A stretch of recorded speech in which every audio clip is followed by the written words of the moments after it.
Let's go to our second panel now. A couple of hard hitters from the West, Gemma Tognini from GT Communications and Caroline Di Russo, the Royal Report host here on Sky News, 10 o'clock Sundays. Both join me from their hometown of Perth. Great to get over to the West, no doubt for both of you. But talk to us about the cost of living crisis. I know it's hitting everywhere, including in Perth, but especially in Sydney and Melbourne, I suppose.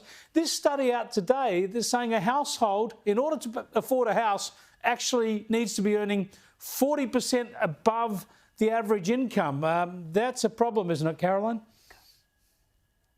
Yeah, it's a huge problem because, you know, 140,000, it's not a small amount of money, and there's a lot of people who still earn 50, 60, 70 grand, and you would think that there would be somewhere within our capital cities that was reasonable for these people to live.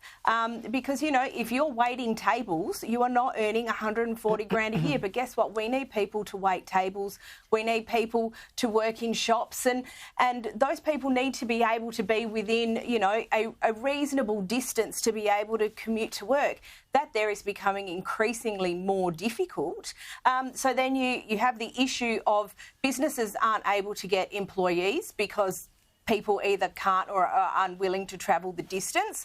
And then you end up with this class essentially of working poor. And we've seen it here in WA, where the rough sleeping capital of Australia, where you've got people who actually have jobs but who are homeless.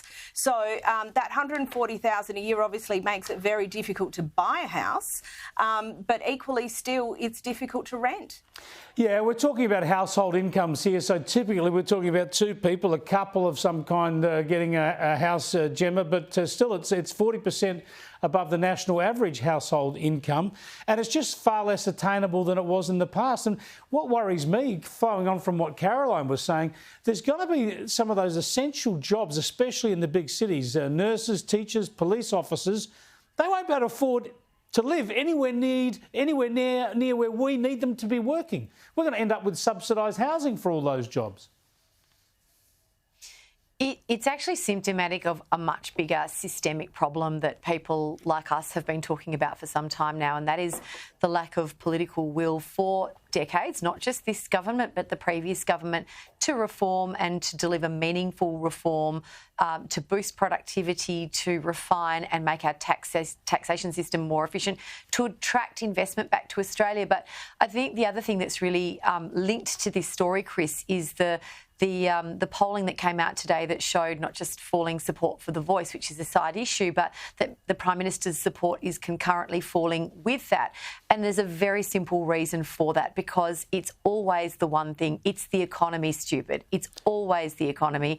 And when people can't pay their bills, when they are living paycheck to paycheck, I had a conversation with a friend of mine who lives in Victoria the other week, and that person has a terrific job in a great industry but stagnant wages. And that person said to me, I'm so sick of living paycheck to paycheck. Why do I pay all of this tax? What's it looking for? Can't get in to see a doctor, can't get my kid to see into a doctor. This is the stuff that I believe that the federal government has lost sight of. I feel like they've, in many ways, forgotten that they're no longer in opposition. They've forgotten that when people get their bills and are struggling financially, they're not looking at Peter Dutton and the Liberals. They're looking at Prime Minister Albanese and saying, well, what are you doing about it? And there is one conversation that he's having when he's not at a music festival, and that's about The Voice. Yeah, no, you're right. And that's part of the reason The Voice polling is going down. One of the many reasons is that people don't want him talking about that when he should be focused on cost of living. Have a look at the Treasurer here. Here's how he says it's going to be solved.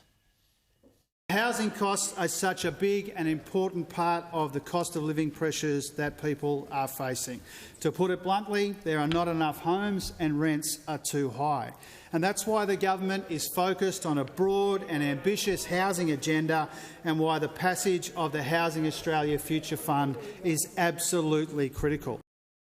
See, this is the problem, isn't it, Caroline? It's the right diagnosis, but it's the wrong treatment. He says we need more houses, so big government, Labor in with big government building social housing and this sort of stuff. What they need is to get rid of the taxation and the planning controls and make more land available, allow the private sector to just come in and build the houses we need.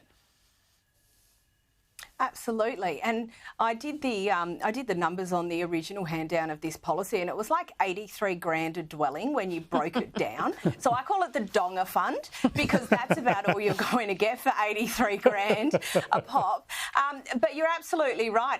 We're going to end up with houses. You know, they're going to be $500,000 bathrooms because that's what happens when government builds things. If they just made the environment easier for people to be able to do business, not only would you have more housing supply, but it would just simply be more affordable. But, you know, the whole housing, land, all of it, that whole sector is so chocked full of regulation and delay that it's basically prohibitive. Well, so many of these Greens politicians end up, we find out they own a few rental properties or they got a place in the city and a farm and whatever, so they know how it works. They just want it to work differently for everybody else, I think.